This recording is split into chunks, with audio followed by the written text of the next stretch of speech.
بهزباوي ركبات بوليس إيرترا زدالو مدب دمص بوليس زسعد تحستونا إكخون كبرى سمعتنا سناي مكتتال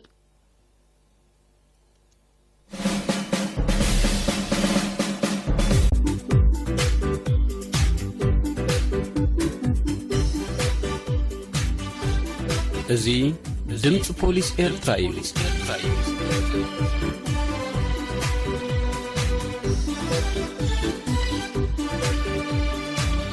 ازي دمص بوليس إيرترايو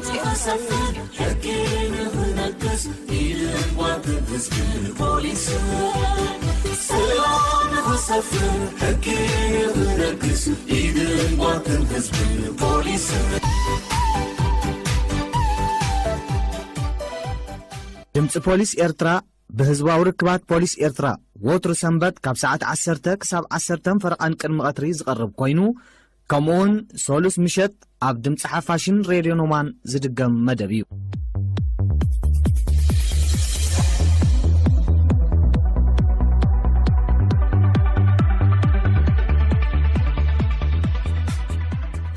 سلام كمي تغني كبران تخاتلت مدبات دمص بوليس إيرترا دمصكم دمص بوليس إيرترا نلوم زوم صعبو تحسوتات كتنقدا نقتلت موزس عبا حدقان متلالن عبزينا بوليس موت نايزس عبا مو بعرق نايستود حدقا زملكت مدب نسرقت أنا تملكيتو استدالو تحوف عب مدبن حبريتهم فلما جن سومنا وزينا بوليس المقرب عن مسمر تدالينا بزلو إرمياس أصفا كسقركم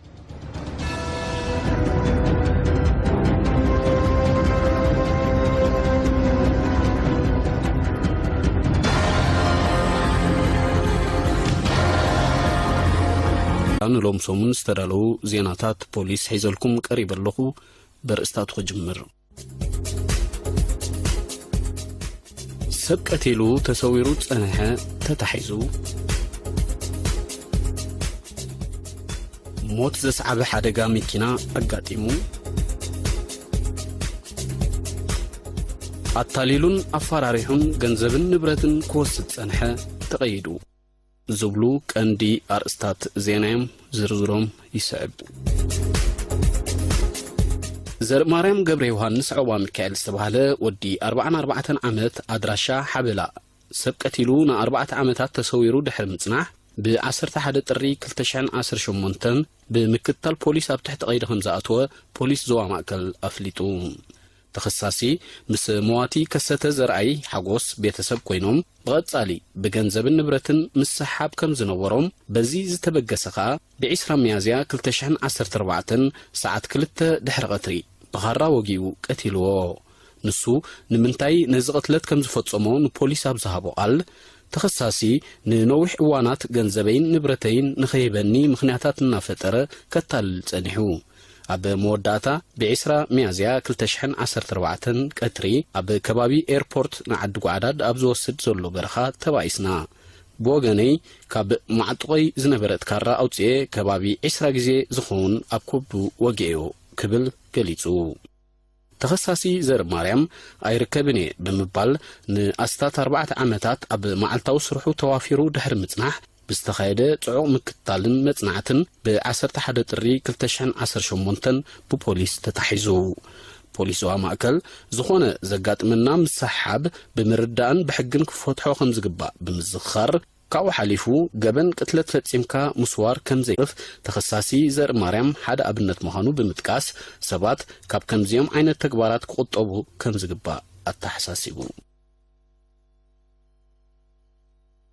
ب10 لكاتيت 2018 ساعة 10:45 مشت اب مسمر اسمرا باصع كبابي درفو حدغا مكينا غاطيمو كم ساعبين تزغاطم حدغا قال 21 عامت من اسي كتموت كلا اب لعلي كالوت 3 تسافرت دما كبيد غدات كم زوردوم بوليس ترافيك زوا ماكل حبيرو حلافي حدغا مرمرا بوليس زوا ماكل كوربورال سمعون ولدغريما نطنقتي زغاطم حدغا املكيتو ابزهاب حبريتا ودي 21 عامت من اسي فيليمون كنفه ቁጽር ሰሌዳ ኢአር 1 ኤ 79 ቶዮታ ዝዓይነታ መኪና መሪሑ ካብ ባር ድርፎ ናብ ኣስመራ እናተጓዓዘ ኣብ ከባቢ ባርጊላይ ዝርከብ አንጎሎ ብናህሪ ክጥወ ከሎ ካብ መስመሩ ንጸጋም ወፂኡ ኣስታት 100 ሜትሮ ንታሕቲ ከም ዝጸደፈ ኣረዲዩ ኣብታ መኪና ተሳፊሮም ዝነበሩ ተማሃሮ ኮሌጃት ዓዲ ቀይሕን ማይነፍሕን ዝኾኑ 3 መንእሰያት ከቢድ መጉዳእቲ ክወርዶም ከሎ ኣብ ልዕሊ ሓንቲ መንእሰይን መራሒ መኪና ፍሊሞን ክንፈን ከዓ ቀሊል ጉድኣት ከም ዝበጽሐ እቲ ዝረኸብናይ ሓበሬታ ወሲኹ ኣፍሊጡ ኣብዘን ዝሓለፋ ክልተ ኣዋርሕ ናይ 2018 ክብድ ዝበሉ ሓደጋታት መኪና ከም ዘጋጠሙ ከም ሳዕቤኑ ኣብ ልዕሊ ሰባት ናይ ሞትን መቕሰልትን ኣብ ልዕሊ ንብረት ከዓ ዕንወት የኽትሉ ብምህላዎም መራሕቲ መካይን ካብ ኣልኮላዊ መስተን ብናህሪ ካብ ምምራሕን ተቆጢቦም ብህዳእ ተጠንቂቖም ክመርሑ ከም ዝግባእ ፖሊስ ትራፊክ ዞባ ማእከል ኣተሓሳሲቡሎ ተኸሳሲ መሐመድ ከማል ናስር አሕመድ ዝተባሃለ ኣብ ከትሪ ብዘይ ብረት ተዋፊሩ ድሕሪ ምጽናሕ ብምክትታል ፖሊስን ምትሕባር ህዝብን ተታሒዙ ኣብ ቀይዲ ከም ዝኣተወ ዝረኸብናይ ሓበሬታ ገሊጹ ብመሰረት ካብ ፖሊስ ዞባ ማእከል ዝተረኽበ 2015 ጀሚሩ ናይ መንግስቲ ትካላት ጸጥታ ሰራሕተኛ መሲሉ ኣነ ኣባል ፖሊስ ኣባል ጸጥታን ሰራዊትን እየ እዚ ብዘይሕጋዊ መገዲ ብሓዋላ ዝረኸብኩሞ ገንዘብ እዩ ናብ ሕጊ ከብጽሐኩም እናበለ ገንዘቦምን ንመንነቶም ዝገልጹ ሰነዳቶምን ብምሕዳግ ክስወር ከም ጸንሐ ብዘይካዚ ካብ ዝተፋላለያ ዓድታት ሃገርና ናብ ኣስመራ ናይ ዝመጹ እሞ ምሕደሪ ንዝተሸጎሩ ሰባት ኣጽኒዑን ተኸታቲሉን ኣነ ኣባል ሰራዊት እየ ኣብ ማዓስከር ምሳይ ክትሓድሩ ትኽእሉ ኢኹም ንኽትሓድሩ ግና ዘለኩም ገንዘብን ንብረትን ተመዝጊቡ ስለ ዝሓድር ሃቡኒ እናበለ ብርክት ዝበለ ገንዘብ ንብረት ካርድ ነባርነት ወረቐት መንነትን ፓስፖርትን ዝኣመሰሉ ሰነዳት ብምትላል ክወስድ ከም ጸንሐ ተረጋጊጹ ፖሊስ በቲ በብዋኑ ክቐርበሉ ጸንሐ ጥርዓናት ንተኸሳሲ ኣምክትታል ድሕሪ ምጽናሕ ብ4 ሕዳር 2017 ብምትሕባር ህዝቢ ክሕዙ ከም ዝኽኣለ ኣቐዲሙ እውን 3 ሕሉፍ ምዝጉብ ገበን ከም ጸንሖ ተፈሊጡ ብዘይካዚ ካብ ዝተፈላለዩ ሰባት ኣታሊሉ ዝወሰዶ ኤርትራዊ መንነት ነባርነት ካርድ ናይ ባንክ ቡክ ፓስፖርት ዝኣመሰሉ ሰነዳት ብኤግዚቢት ተታሒዞም ከም ዘለዉ ዝረኸብናይ ሓበሬታ ወሲኹ ኣረዲዩ ፖሊስ ዞባ ማእከል ብስም ትካላት ጸጥታ ኣብ ዝተፈላለዩ ገበናት ዝዋፈሩ ሰባት ህዝቢ ብትኩርነት ክርእዮምን ብዓይኒ ጥርጣረ ንዝረኣዮም ድማ ኣብ ግዚኡ ንፖሊስ ክሕብር ከም ዝግባእ ኣዘኻኺሩ ዝኸበርኩም ሰማዕቲ ድምፂ ፖሊስ ኤርትራ ዜና ፖሊስ ኣብዚ ፈጺምና ኣለና ምስተረፉ መደባትና ኣሓድገኩም ብወገነይ ሰላም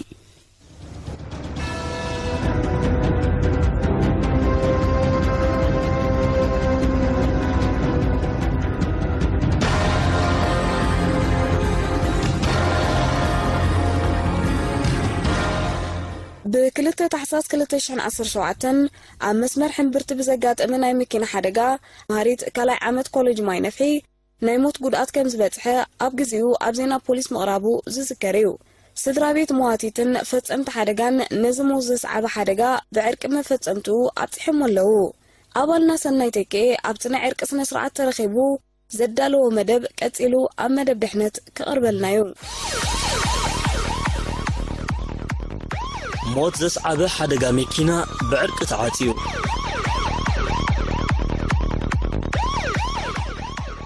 هيوات كبرتيا هيوات متكأتا يبلان زبلو أبهالاتات رزنة ترقو من هيوات زغلتو قالاتيوم أبزع علم توليدكا عبيخا تماهيركا أبزل على درجان اختبتصح ولدي واقحت أبحمد زعاريوم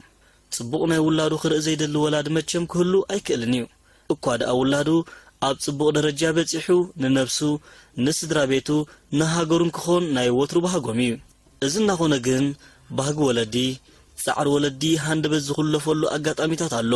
ብዝተፈላለዩ ሓደጋታት ኣብ ንኡስ ዕድሜኦም ዝተዓንቀፉ ውሑዳት ኣይኮኑን በዚ ድማ ተኽሳራ ከቢድ እዩ ዝበሃል መቸም ብሓደጋ ይኹን ብኻልእ ኩነታት ህይወት ሰብ ምስ እትሕልፍ እታ ቀዳሚቲ እትመጽሕቶ ብዛዕባ ጋርን ካሕሳን ምዃኑ ዘየማት እዩ ገለ ስድራ ቤታት ብኣማኢታ ሸሓት ካሓስና ክብሉን ከለው ገለ ድማ ኣይፋልናን ካሕሳ ኣይንቕበልን ዕርቂ ዝሓይሽ ዝብሉውን ኣለዉ ንሎም እምበኣር ብክልተ ታሕሳስ 2017 ኣብ መስመር ኣስመራ ሕምብርቲ ናይ ዘጋጠመ ሓደጋ መኪና ኣብ ልዕሊ ጓል 19 ዓመት ተማሃሪት ካልኣይ ዓመት ኮሌጅ ማይ ነፍሒ ኢየሩሳሌም ሰልጠነ ናይ ሞት ጉድኣት ከም ዝወረደ ኣብ ግዜኡ ብዜና ተኸታቲልና ነርና እቲ ጉዳይ ከዓ ኣብ መንጎ ስድራ ቤታት ብዝተገብረ ምርድዳ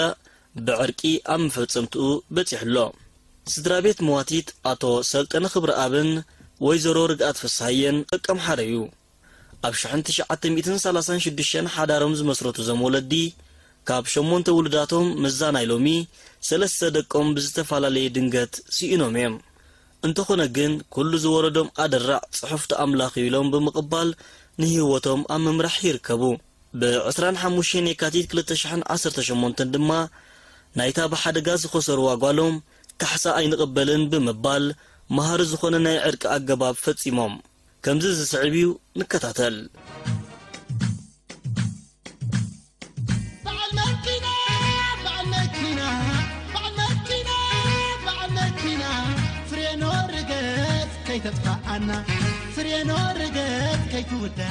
بمجمريا سدرا بيت فتسام حدقا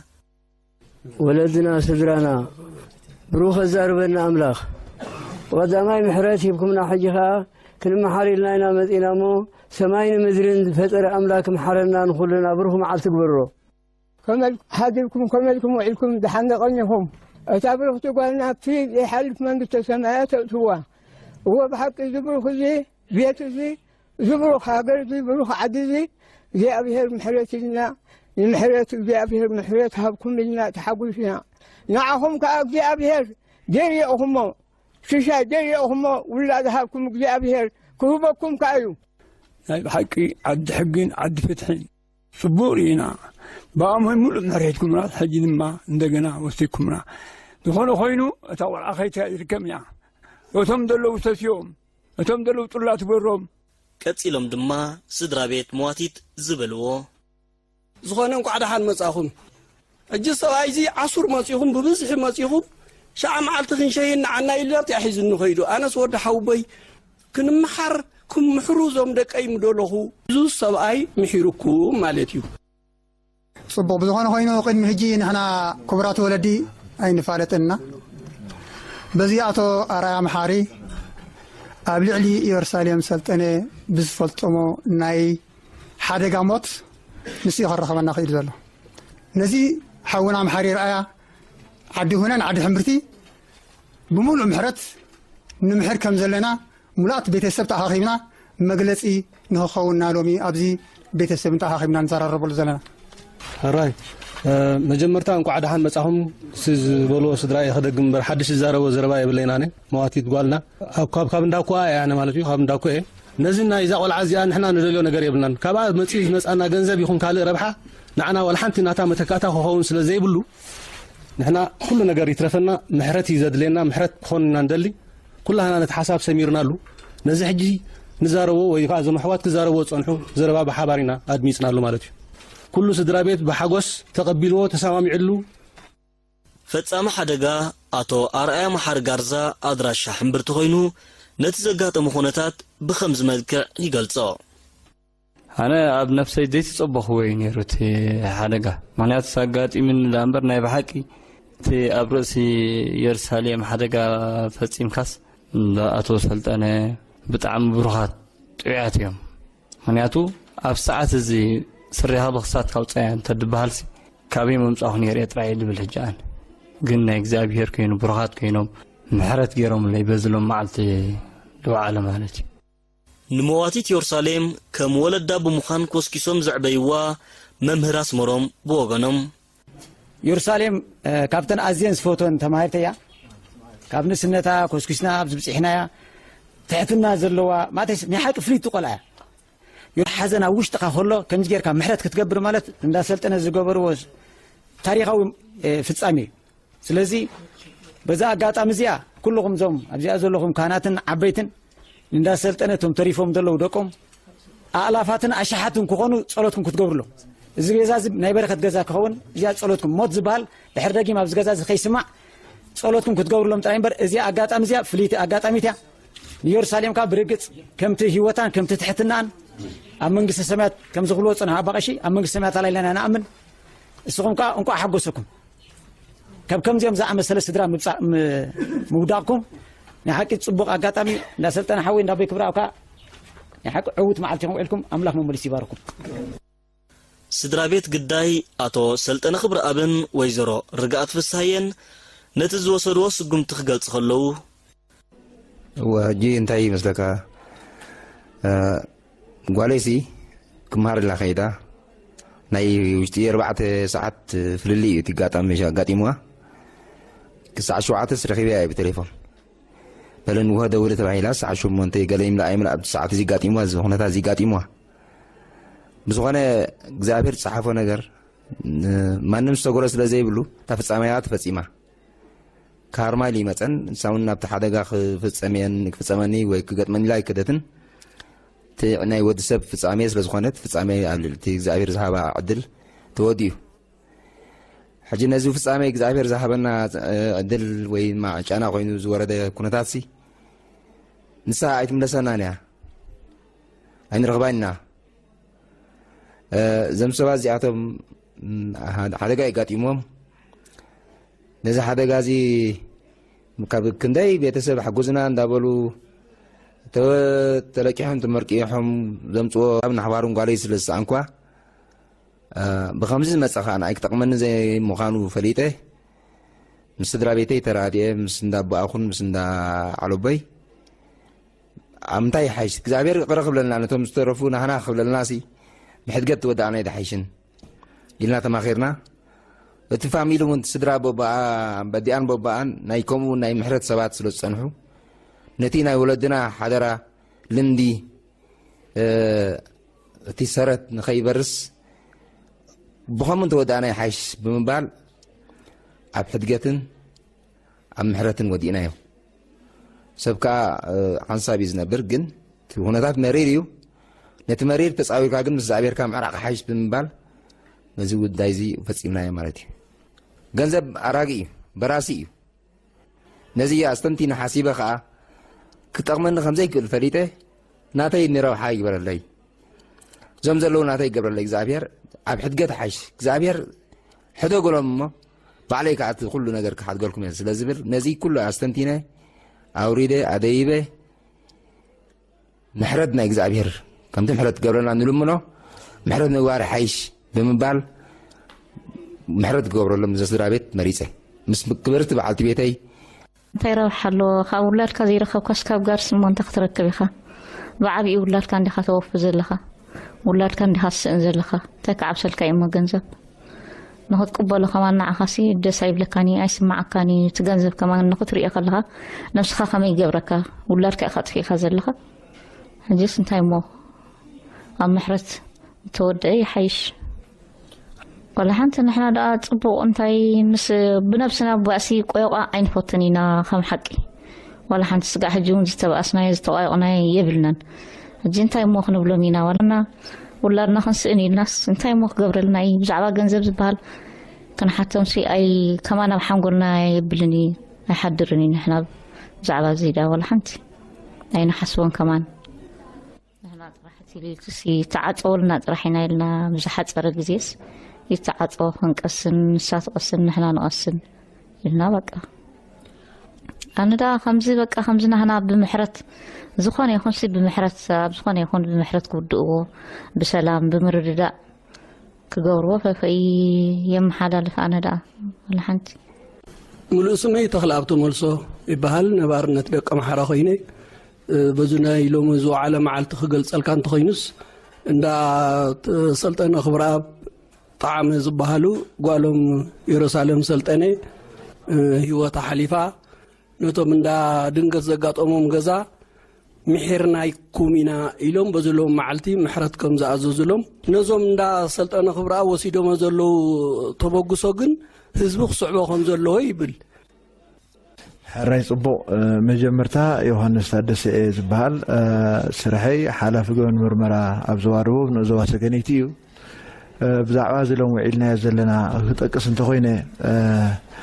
قال سلطنه بعلت كلت 10 شوعتنا ما ينفعي حدقه اقاطيموا فصام حدقه بيتسب سلازخون كيبزي يساتف دلهو ازو عيلنا زلنا ناي ارقي وي كاني ناي سلام غداي كا بيتسب مواتيت غزي خيوسدو نزمر يرحزن تصاويرهم ونياتو مواتيت ቆል 19 ዓመት ተምሃሪት ካልኣይ ዓመት ሃገር ድጽበያ ቤተሰባ ድጽበይዋ ብድሓ ሰበቶ ሃንደበታዊ ሓደጋ ተቆጽያ ነዝ ተጻዊሮም ኣብዚ ሰላምን ዕርቅን ዓዲሞም ብሰላም ከፋንውና ከለዉ ትኸውን እየ ዝብሎ እሳቶም ብዘይ ዝኾነ ረብሓ ብዘይ ዝኾነ ጸቕጢ ነዚ ሰላም እዚ ክገብሩ ከለዉ ኣብ ሃገርና ውሕድ ካብቲ ዝግበር ዘሎ እዩ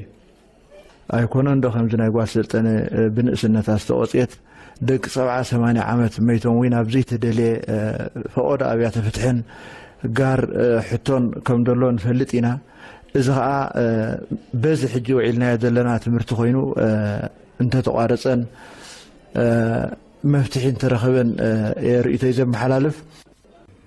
ስመይ አልአዛር ተስፋ ጋብር أخبار حق ዞባ ደቡብ ደቂ ኣምሓራ ኣነ ምስ ናተይ ስራሕ ምስ ናተይ ሞያ ዝተኣሳሰር ስርሐይ ኣብ ሚኒስትሪ ፍትሒ ኮይኑ ብዝተፈላለየ ሓደጋታት ዘጓነፈ ውላድካ ወይ ሓውካ ወይ ወላዲኻ ጠፊኡካ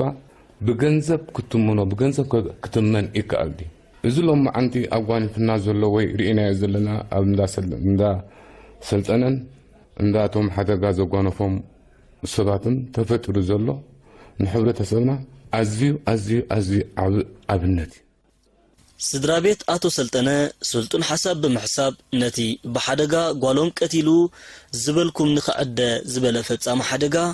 ወላ እኳ ሓዘኖም መሪር እንተኾነ ነቲ ከቢድ ሓዘን ተጸሚሞም ንስኻ ክትሃርም ኣይመጻኻ ጓልና ክትህርም ኣይከደት ኣጋጣሚ ብምባል ንፈጻሚ ሓደጋ ኣካል ስድራ ቤቶም ምዃኑ ኣብ ሕማቕን ጽቡቕን መኻፍልቲ ምዃኖም ኣብ ቅድሚ መራሕቲ ሃይማኖት ኣካላት መንግስቲ ህዝብን ኣብ ዝተረኽብሉ ኣብ መምሕዳር ከባቢ ኣምሁር ደቂ ኣምሓረ ዝርከብ መንበሪ ቤት አቶ ሰልጠነ ምሉእ ብምሉእ ምሕርና ብምባል ኩሉ ዜጋ ክስዕቦን ትርጉም ከም ዘይብሉ ፈሊጡ ፍቕሪ ክዘርእን ከም ዘለዎ ተላብዮም ጉዳዮም ብዕርቂ ኣብ ምዕለቢኡ ኣብፂሖም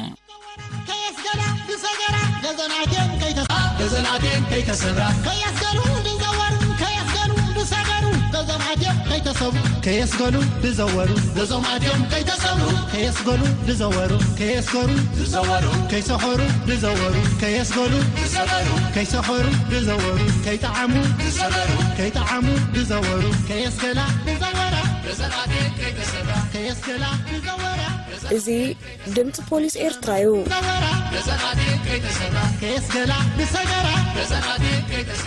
ስርቂ ህፃናት ኣብ በበይኑ ሃገራት ካብቶም እናገነኑ ዝመጽእ ዘለው ገበናት እዩ ንኣብነት ኣብታ እዚ ዓይነት ገበን ጉኑ ዝኾነላ ሃገር ኣሜሪካ ዓመታዊ ብኣሽሓት ዝቑፀሩ ህፃናት ከም ስርቆ ይዝንገር ኣፈጻጽማ ዝገበን እዚ እንታይ ይመስል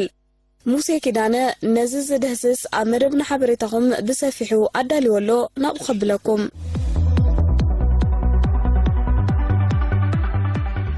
ስርቂ ህፃናት ጥሪ 26/1966 ግዚኡ ከባቢ ሰዓት 10 ቅድሚ ቀትሪ ዝነበረ ሓደ ወዲ ዝርከበን ክልተ ኣዋልድ ኣሕዋት ኢድኒኢድ ተተሓሒዞም ይጓዓዙ እዞም ነበርቲ ወሰን ከተማ ኣድሌይዲ ኣውስትራልያ ዝኾኑ ደቂ ሓንቲ ማህፀን ነቲ ብማዕዶ ዝርኦም ኮነ ኣብ ገዛእ ነብሶም ገለ ናይ ዘይምቹእነት ወይ ናይ ምሽቓል መንፈስ ኣይረኣይን እኳ ደኣ ብፍስሓ እናተፃወቱ ካብቲ ዝፀንሕዎ ገማግም ናብ ገዝኦም ይምለሱ ናብታ ሓንቂቖም ዝዓበዩላ ቤቶም ከኣትዉ ግን ዕድል ኣይገበሩን ድሕርዛ ካብቲ ገማግም ንገዝኦም ኣቢሎም ይምለሱ ነይሮም እትብል ብሓደ ፖስተኛ ዝተዋሃበት ሓፃርን ናይ መወዳእታን ሓበሬታ ድማ ካልእ ብዛዕባ እዞም ህፃናት ዝገልጽ ኣፋፍኖት ተሳነ ስእሊ እዞም 9-7-4 ዓመት ዝዕድሚዮም ልቢ ዘይቆፀሩ ህፃናት እውን ኣብ ፍቆዶ ቦታታት ተዘርግሐ ስድራ ቤታትን ፈተውትን ምስ ኣባላት ፖሊስን ካልኦት ዝምልከቶም ኣካላትን ብምትሕብባር መስርሕ ምድላይ ተኻየደ እንተኾነ ግን ተስፋ ደኣ ተሳኖ ገለ ናይ ዓይኒ መሰኻክር ከም ዝሕብርዎ እቶም ህፃናት ምስ ሓደ ነዊሕ ጻዕዳ ውልቀ ሰብ ይዕልሉ ከም ዝነበሩን ኣቐዲሞምን ቅድሚታ ዝጠፍኡላ መዓልቲ ኣብቲ ገማግም መጺኦም ከም ዝነበሩን ዝገልጽ ሓበሬታ ተዋሃበ ብተወሳኺ እቶም ህፃናት ሽሑኳ ካብ ገዝኦም ዝተማልእዎ ገንዘብ ኣይንበሮም ካብቲ ሰብ ከም ዝረኸብዎ ዝግለጽ ዋጋ 1 ዩሮ ሳምቡሳ ይበልዑ ከም ዝነበሩ ዝገልጽ ሓበሬታ እውን ድሒሩ ሰዓበ። እዝን ካልእን እቶም ህፃናት ኣብታ ግዜ እቲኣ ምስ ጥርጡር ሰብ ዝገብርዎ ዝነበሩ ምንቅስቃሳትን ተደሚሩ ድማ ነቶም ነዚ ጉዳይ ዝከታተሉ ኣባላት ፖሊስ እቲ ሰብ ነቶም ህፃናት ኣቐዲሚ ይፈልጦም ከም ዝነበረ ኣብ ዝብል መደምደምታ ንኽበጽሑ ባባርሓወ። ካብዚ ሓሊፎም ግን ዝገበርዎ ነገር ኣይነበረን። እቲ ጸጸኒሑ ብዛዕባኦም ዝወሃብ ዝነበረ ሓበሬታታት ግን ኣይዓረፈን። ሓደ ግዜ እቶም ህፃናት ምስ ሓንቲ ውዕድ ቋንቋ እንግሊዝ ጥራይ እትዛረብ ሰበይቲ ብህይወት ከም ዘለዉ ሓበሬታ መጸ። ድሕሪ ዝተወሰነ እዋን እውን ኣብ ከባቢኦም ኣብ ዝርከብ ገማግም ጥሒሎም ዝብል ሓበሬታ ሰዓበ። እንተኾነ ግን ድሃዮም ሰዓታት ብመዓልታት መዓልታት ድማ ብኣዋርሕ እናተተኻኽአ ኣብ መወዳእታ ሽታማይ ኮይኑ ንፍርቂ ዘመን ዝኣክል ሕንቅልሕንቅሊተይ ኮይኑ ይርከብ። እዚ ወረዚ ካብታ እዞም ህፃናት ዝነብሩላ ስፍራ ወፃኢ ኣብ መላእ ኣውስትራልያ ከይተረፈ ዘሰንበደ ኣብ ስድራ ቤታት ከዓ ብፍላይ ኣብ ልዕሊ ደቆም ዝነበሮም ኣተሓሕዛን ጥንቃቕን ከመቕፅበት ንኽቕየር ዝደረኸውን ኣብ ግዜ ናብ ግዜ እናገነኑ ዝመፁ ዘለዉ ገበናት እዩ። መብዛሕትኡ እዋን ድማ ንህፃናት ብዘይ ሕጋዊ መንገዲ ካብ ስድራ ቤቶም ኣለይቶም ሕጋውያን ሞግዚቶምን ብምጭዋይ ይፍጸሙ። ኣፋጻጽማ ዝገበን ዝበዝሐ እዋን ብኽልተ ኣገባባት ማለት ብገዛእ ኣባላት ስድራን ብኻልኦት ሰባትን ይፍጸም። ብኣባላት ስድራ ቤት ዝፍጸም ጭውያ ክንብል እንከለና ዝበዝሕ ግዜ ኣብ ስድራ ቤታት ፍትሕ ወይ ምፍልላይ ድሕሪ ምኽሳቱ ዝስዕብ ኮይኑ ካብ ወለዲ ሓደ ነቲ ህፃን ካብ ሕጊ ወፃኢ ፈልዩ ብምውሳድ ካብቲ ካልእ ወላዲኡ ክረኽቦ ዝግብኦ ናብዮትን ክንክንን ከም ዝሕረሞ ብምግባርን ይፍጸም። እቲ ብኻልኦት ዝፍጸም ስርቂ ግን ካብ ኣባላት ስድራ ወፃኢ ብዝኾኑ ሰባት ማለት ዓርከ ማሕዛ ምስ ገዛ ቅርበት ዘለዎም ወገናትን ብኻልኦት ዘይተፈልጡን ዝፍጸም እዩ። እዚ ተግባር እዚ መብዛሕትኡ ግዜ ብውልቀ ሰባት ሓደ ግዜ እውን ብዝተወደበ መልክዕ ብጉጅለ ይፍጸም እዩ። ኣብ ዝተፈላለዩ ኣጋጣሚታት ከም ዝግለጽ ድማ እዞም ብዘይተፈልጡ ሰባት ዝፍጸሙ ስርቂ ህፃናት ንከም ዘይሕጋዊ ምርዓም ህፃናት፣ ጊላነት፣ ግዱድ ስራሕ፣ ኣመንዝራነት፣ ዘይሕጋዊ መሸጣ ናውቲ ኣካላትን ዘጠቓለለ ፍልሰት ደቂ ሰባትን ቅትለትን ዝኣመሰሉ ገበናዊ ስራሓት ተባሂሎም ከም ዝትግበሩ ይንገር። ኣብታ እዚ ዓይነት ገበን ጉኑን ዝኾነላ ሃገር ኣሜሪካ ዓመታዊ ብኣሽሓት ዝቝጸሩ ህፃናት ከም ዝስረቑ እዩ ዝንገር። ኣብ 2002 ዝተዘርግሐ ጸብጻብ ከም ዘነጽሮ ዓመታዊ ትሕቲ 18 ዝዕድሚኦም ቆልዑን ህፃናትን ዝርከብዎም ኣሳት 800,000 ከም ዝጠፍኡን ካብዚኦም እቶም 49 ሚእታዊት ብኣባላት ስድራ ቤቶም 27 ሚእታዊት ምስቶም ግዳያት ሌላ ብዘለዎም ሰባት እቲ 24 ሚእታዊት ድማ ብዘይተፈልጡ ሰባት ኮነ ኢልካ ከም ዝተሰርቁ ይሕበር። ኣብዚ ኣተኪሮም እውን ቅድሚ 2 ዕቁዳት ዓመታት ዝተመዝገቡ ጸብጸባት ከም ዘመልክትዎ ድማ ኣብ ሕቡራት መንግስታት ኣሜሪካ ኣብ ነፍሲ ወከፍ 40 ካሊኢት ሓደ ቆልዓ ይጠፍእ። ኣብ 2001 ከባቢ 840,279 ናይ ዝጠፍኡ ህፃናት ናብ FBI ሃገራዊ ማእከል መርመራ ገበን ተሓቢሩ። ካብዚኦም እቶም 85 ክሳብ 90 ሚእታዊት ንኣሽቱ ህፃናት ከም ዝነበሩ ይንገር። ብፈተውትን ብኻልኦት ኣጋይሽ ሰባትን ዝፍጸም ስርቂ መብዛሕትኡ ግዜ ንህፃናት ደቂ ኣንስትዮ ዝያዳቶም መዛንኡን ደቂ ተባዕትዮ ዕላማ ዝገበረ እዩ። ከም ሳዕብየኑ ድማ ኣብ ልዕሊአን ንዝወርድ ጾታውን ካልእ መጉዳእትን ከም ዝቃልዓ ይገለጽ። ኣብዛ ሃገር ካብ 10,000 ዝጠፍኡ ህፃናት ሓደ ናይ ሞት ዕጫ የጋጥሞ። ካብቶም ካብ ኣባላት ስድራ ቤት ወፃኢ ብዝኾኑ ሰባት ዝተዘርፉ ቆልዑ ድማ እቶም 20 ሚእታዊት ብህይወት ኣይርከቡን። ብተወሳኺ ዝበዝሑ ካብቶም ዝቕተሉ ህፃናት ኣብ ውሽጢ 3 ሰዓታት ካብታ ዝጠፍኡላ ግዜ ይቕተሉ። 80 ሚእታዊት ካብቶም ብዘይተፈልጡ ሰባት ዝፍጸሙ ስርቂ ዝበዝሐ እዋን ካብ መንበሪ ናይቲ ግዳይ ርብዒ ክሳብ ፍርቂ ማይል ኣብ ዘሎ ርሕቀት ይፍጸም። እቲ መጽናዕቲ ወሲኹ እቶም ነዚ ገበን ዝፍጽሙ ሰባት ብረት ተጠቒምካ እንዳፈራራሕካ ወይ ብገለ ሰሓብነት ዘለዎ ነገር እናስዳዕካ ናብ መኪናኻ ብምእታው ምሳኻ ከም ዝኸዱ ምግባር ገለ ካብቶም ኣዘውቲሮም ዝጥቀሙሎም ሜላታት ከም ዝኾኑ ይንገር። ብሓፈሻ ክረአ እንከሎ ኣብ መላእ ዓለም ኣሳት 8 ሚልዮን ህፃናት ከም ዝጠፍኡ ክግለጽ እንከሎ ኣውስትራልያ፣ ቤልጅየም፣ ካናዳ፣ ቼክ ሪፐብሊክ፣ ፈረንሳ፣ ግሪክ፣ ጣልያን፣ ሜክሲኮ፣ ማሌዥያ፣ ፖላንድ፣ ፖርቱጋል፣ ሮማንያ፣ ደቡብ ኮርያ፣ ስዊዘርላንድን ዓባይ ብሪጣንያን ድሕሪ ሕቡራት መንግስታት ኣሜሪካ ካብተን ዝለዓለ መጠን ስርቂ ህፃናት ዝረኣየለን ሃገራት ምዃነን ይንገር። ብኣንጻር እዚ ኣብ ከም ኣፍሪቃ ገለ ሃገራት ምዛ ዓይነት ገበን ዝሰኣሳሰር ብዙሕ ዝረአ ተርእዮታት ከም ዘየለዩ ዝግለጽ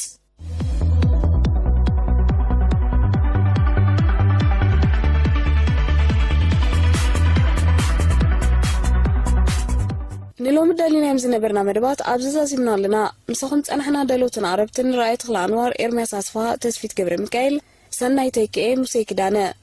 ብወገን ምዋሃድ መደብን ቴክኒክን ምሳኹም ጸናሕኩ ሓበን የማኔ ክሳብ ዝመጽእ ሰሙን ሰናይ ቀነ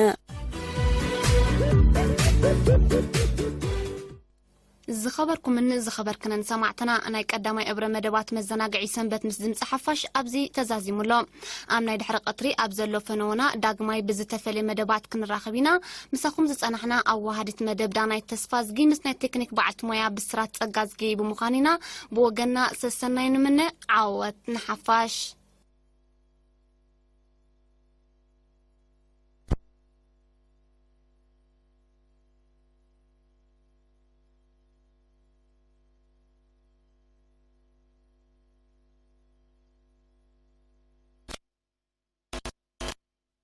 صنواي ورسني قال لك أبلوتي